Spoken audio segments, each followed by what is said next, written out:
할렐루야. 눈과 비를 뚫고 추운 날씨에도 하나님의 은혜를 사모하며 예배를 사모하는 마음으로 수예배 오신 여러분들을 환영하고 축복합니다.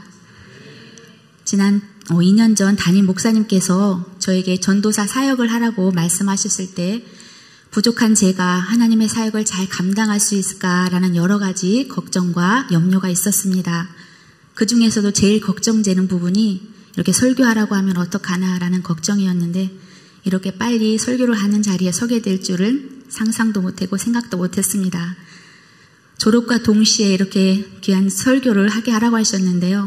정말 세상적으로 말하면 졸업장에 잉크도 마르지 않은 상태에서 이 자리에 서게 되었습니다. 지난주 황혜숙 전도사님께서는 목사님의 전화를 받으시고 설교할 때가 됐구나라는 감을 잡으셨다고 했었는데 저는 그 센스에 깜짝 놀랐습니다. 저는 상상도 못했었거든요. 상당히 눈치가 빠르신 전도사님이라는 것을 새롭게 알았습니다. 그날 저에게 목사님께서 문자를 주시고 부재중 전화가 떴을 때 이게 설교하라는 말씀이었다면 저는 확인 즉시 전화를 드리지 않았을 것입니다. 지금까지도 묵묵부담으로 있었을 것 같습니다. 지금 전 너무나 떨리고 앞이 캄캄합니다. 저에게 지금 제일 부러운 사람은 바로 우리 회중석에 계신 우리 성도님들이십니다. 제가 제일 이쁘고 키 큰 사람도 아니고 명예와 부를 가진 사람도 아니고 우리 성도님이 정말 제일 부럽습니다.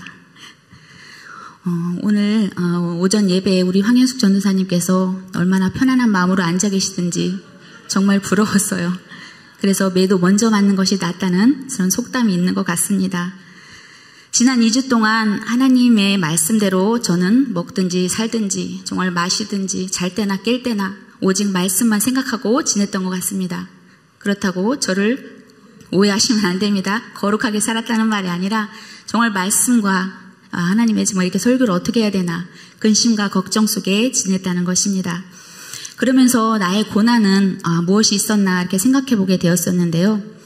여러 가지 고난 중에서 경제적으로 힘들었던 그런 문제가 제 가장 먼저 떠오르더라고요. 오래전에 백승섭 집사가 사업을 한다고 시작했었는데 얼마 못 가서 실패하는 일이 겪은 적이 있었거든요. 하지만 그 사업의 실패를 통해서 모든 것이 하나님의 도우심 없이 나의 열심과 노력만으로 되는 것이 아님을 깨닫게 하셨고 그 경제적 물질의 어려움을 통해서 남편 백승섭 집사는 하나님을 의지하는 사람으로 변화시켜 주셨습니다. 물질을 많이 잃어버리고 힘든 삶을 살았지만 한 영혼이 하나님께 돌아오는 감사한 시간이 기억이 났습니다. 그리고 또 전셋집이 또한 이렇게 경매에 들어가게 돼서 마음 졸이고 살았던 또한 시간들이 있었거든요. 그 모든 순간에도 함께 하셔서 고난 중에서도 낙심하지 않도록 함께 해주시고 모든 상황을 회복시켜 주신 참 좋으신 하나님을 경험했던 기억들이 떠올랐습니다. 과거에 이런 나에게 고난이 있었다면 지금 고난은 또 무엇인지 아시겠습니까? 하나님의 이렇게 귀하신 사역을 맡겨주셔서 이것을 감당하고 나가는 애쓰는 것이 나에게 고난이라면 고난이다라는 생각을 또 하게 되었습니다. 하지만 하나님의 뜻대로 하는 근심은 후회할 것이 없는 구원에 이르게 하는 회개를 이루는 것이요 세상 근심은 사망을 이루는 것이라라는 이런 말씀을 생각하면서 부족한 저를 돌아보고 회개하는 또한 말씀을 묵상하는 귀한 시간을 갖게 되었습니다. 욥기 하면 성도님들은 어떤 단어가 먼저 생각이 나십니까? 저는 앞에서 짧은 간증을 말씀드렸듯이 욥기 하면 고난이라는 공식처럼 고난이 제일 먼저 떠오르는 단어였습니다. 그런데 말씀을 묵상하면 묵상할수록 말을 조심해야겠다라는 생각을 또한 다짐하게 되었습니다. 항상 말을 조심하고 살아야 하지만 전도사라는 귀한 사역을 또한 감당하게 되면서 여러 성도들을 이제 만나게 되잖아요. 그러다 보면은 저의 짧은 지식과 경험으로 한 조언이나 권면이 혹시 상처를 주지는 않았을까 하는 생각을 하게 되었고 더 기도하며 겸손한 자세로 사역을 감당해야 되겠다는 다짐을 하게 되었습니다. 또 저에게 욥처럼 모든 것을 잃어버리고 죽을 만큼 힘든 고난과 절망 속에서 낙심하고 있을 때 나에게 찾아와 줄 위로할 친구는 있는가라는 또한 생각을 해보게 되었습니다. 성도님들은 힘들 때 위로해주는 진정한 친구가 있으십니까? 하나님 안에서 서로에게 진정한 위로자가 되는 친구가 되시길 예수님의 이름으로 축복합니다. 오늘 설교 제목은 소망이 사라져갈 때입니다. 소망은 어떤 일을 바란다는 뜻으로 미래의 어떤 일이나 사건이 우리가 원하는 방향으로 일어날 것을 기대하고 믿는 감정이나 신념을 말합니다. 사람의 마음을 바르게 붙들어주고 우리가 어떤 상황 속에서도 계속 앞으로 나갈 수 있게 만드는 긍정의 힘을 갖게 합니다. 모든 것을 다 잃은 사람이라도 살아갈 소망이 있다면, 인생에 대한 소망이 있다면 살아갈 힘이 되지만 모든 것을 다 가진 부와 명예를 다 가진 사람이라도 삶에 대한 소망이 없으면 삶을 포기해버리는 선택을 하기도 합니다. 소망이 없이 살아가는 사람들은 고난의 끝이 죽음이라고 생각하기 때문입니다. 하지만 영원한 생명 대신 예수 그리스도를 믿는 사람들이라면 오늘 말씀의 주인공 욥처럼 절망의 순간에도 하나님께서 반드시 우리의 삶을 인도해 주시고 모든 상황들을 회복시켜 주실 것이라는 소망을 가지고 어려움을 끝까지 견디는 삶을 살아야 합니다. 오늘의 본문 말씀이 17장 말씀은 하루아침에 모든 재산과 10 자녀를 잃고 몸에는 악창까지 발하여 몸도 마음도 절망과 고통 속에서 헤매고 있는 욥에게 새 친구들이 돌아가면서 한 번씩 말하고 욥이 변론하며 또다시 두 번째로 엘리바스가 말하고 욥이 변론하는 내용으로서 16장부터 이어지는 말씀입니다. 욥의 친구들은 먼 곳에서부터 달려와서 욥을 위로하려고 합니다. 좋은 친구로서 어떻게든 욥을 깨닫게 하려고 애쓰고 있습니다. 해결책을 제시하며 나름대로 애쓰고 있지만 논쟁이 거듭될수록 좋은 친구의 모습은 사라지고 마치 욥을 신문하듯 비판하는 사람처럼 친구들은 변해갑니다. 욥의 친구들의 비난과 꾸짖음 때문에 마음이 너무나 괴로워하고 있습니다. 이미 자신이 가진 모든 것을 잃은 상태라서 충분히 고통을 당하고 있는데 친구들마저 자신을 위로해 주기는커녕 모든 것이 죄 때문이라고 말하는 현실에 괴로워하다 못해 죽고 싶다는 생각까지 하게 됩니다. 가장 믿었던 친구들의 한마디 말이 살아날 소망의 말이 아니라 더 깊은 절망에 빠지는 재난의 말이 되고 말았습니다. 지금 극심한 고난 중에 괴로워하는 욥에게 가장 필요한 것은 옳고 그름을 따지는 충고의 말이 아니라 자기 마음을 공감해주고 같이 아파해주고 위로해주는 것인데 말입니다. 이처럼 섣부른 판단과 권면이 고난을 겪는 자에게는 위로가 아니라 더 큰 아픔이 되기도 합니다.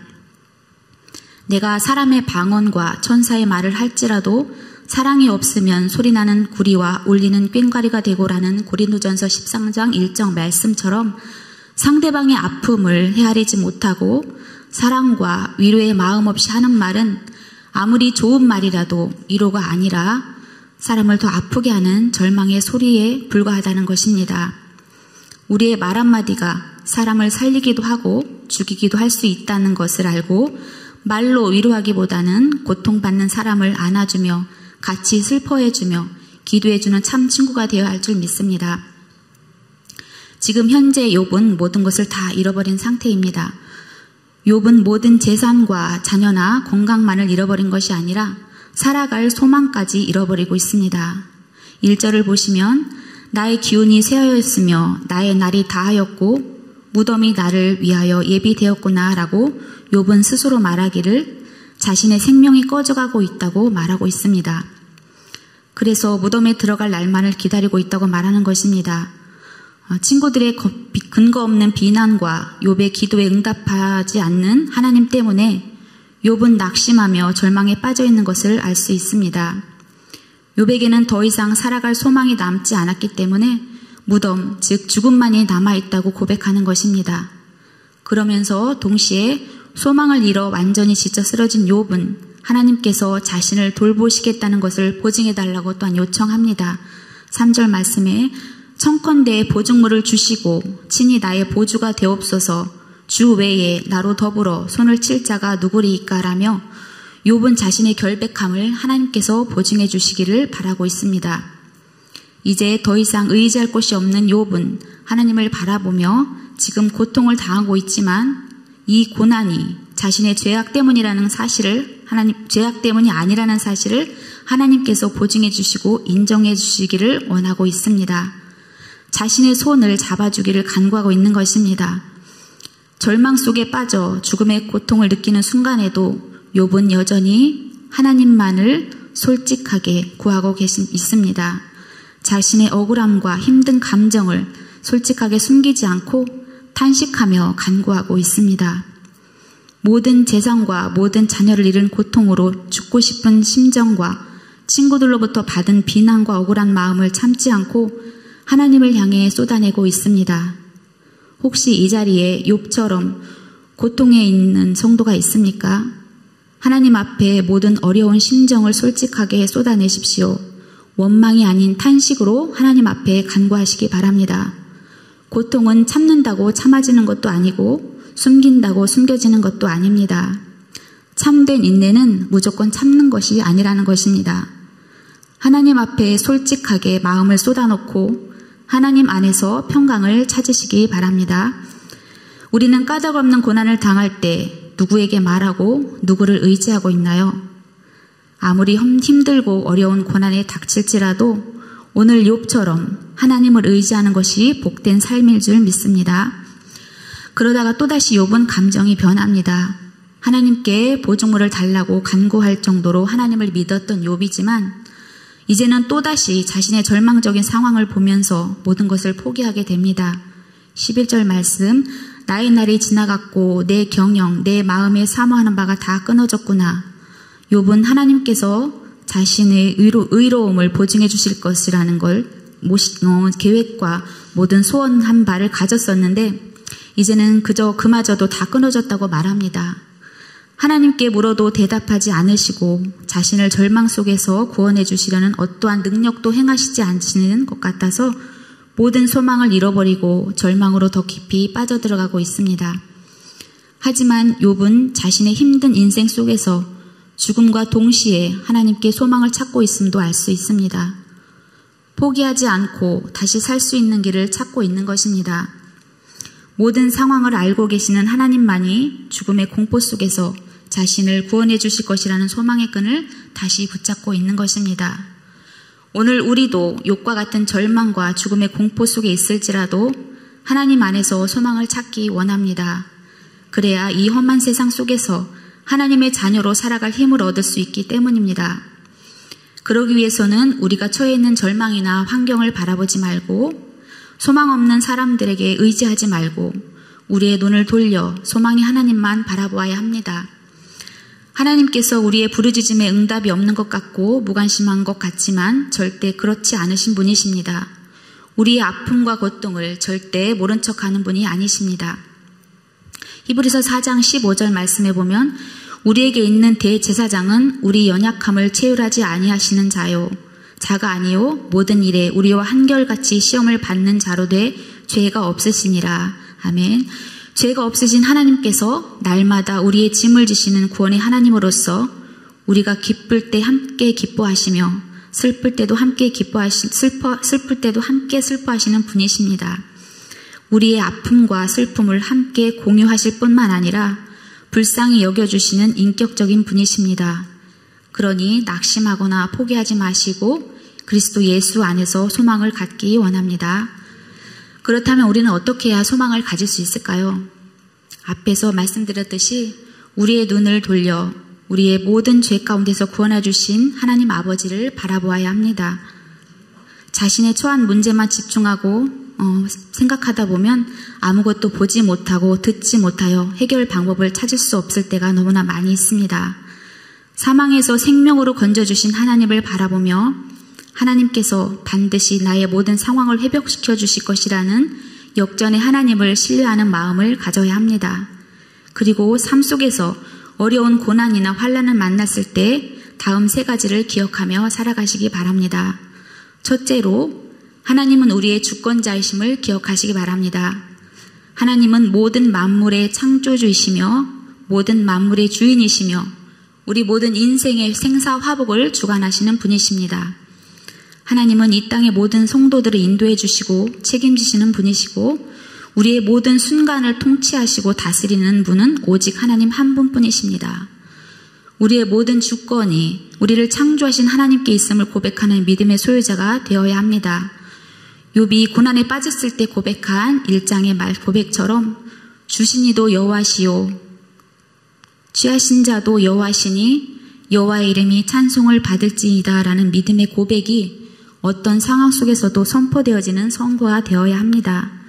이렇게 믿음으로 고백하는 자녀들의 모든 순간을 통치하고 다스리시는 또한 책임져 주시는 분이십니다. 둘째, 하나님은 지혜롭고 선하신 분이심을 기억해야 합니다. 하나님의 뜻인 지혜는 한낱 피조물인 무지한 우리의 생각으로는 도저히 이해할 수 없는 완전하신 분이십니다. 나보다 나를 더 잘 아시는 하나님은 우리의 인생에서 우리에게 가장 좋은 것이 무엇인지, 우리에게 무엇이 가장 필요한지를 누구보다 잘 알고 계시는 지혜로운 분이십니다. 하나님은 절대로 실수하지 않으시는 분으로서 이미 우리의 고난과 고통에서 구원해 주실 완벽한 계획을 가지고 계십니다. 이사야 55장 8절과 9절의 말씀에 보면 여호와의 말씀에 내 생각은 너희 생각과 다르며 내 길은 너희 길과 달라서 하늘이 땅보다 높음같이 내 길은 너희 길보다 높으며 내 생각은 너희 생각보다 높으리라. 아멘. 신앙생활을 하다 보면 좋은 일도 있겠지만 예기치 못한 어려움을 만날 때도 있습니다.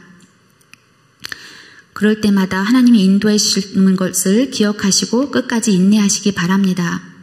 유한이 무한을 담을 수 없듯이 유한한 우리의 생각으로 무한하신 하나님의 뜻을 다 이해할 수 없고 알 수 없지만 억지로 그 뜻을 이해하고 노력하기보다 나의 의의를 내려놓고 겸손하게 하나님 때를 잠잠히 기다리며 하나님의 뜻을 구하는 성도가 되시기 바랍니다. 셋째, 하나님의 변함없는 사랑을 기억하시기 바랍니다. 아들 독생자 예수 그리스도를 내어주신 그 사랑으로 구원받은 우리를 하나님은 사랑하시되 끝까지 사랑하신다고 말씀하셨습니다. 하나님의 눈은 항상 우리를 보고 계시며 주무시지도 않으시고 졸지도 않으시며 우리를 보호하시는 사랑의 주님이십니다. 또 세상 끝날까지 우리와 함께 하신다고 약속하셨습니다. 하나님은 어떠한 경우에도 우리를 망하도록 그냥 두지 않으시고 사랑의 손길로 품어주시고 붙들어주시는 분이십니다. 아무리 힘들고 어려운 일이 내 앞에 닥쳐온다 하여도 주께서 인생으로 고생하게 하시며 근심하게 하심은 하나님의 본심이 아니시라는 것을 알아야 합니다.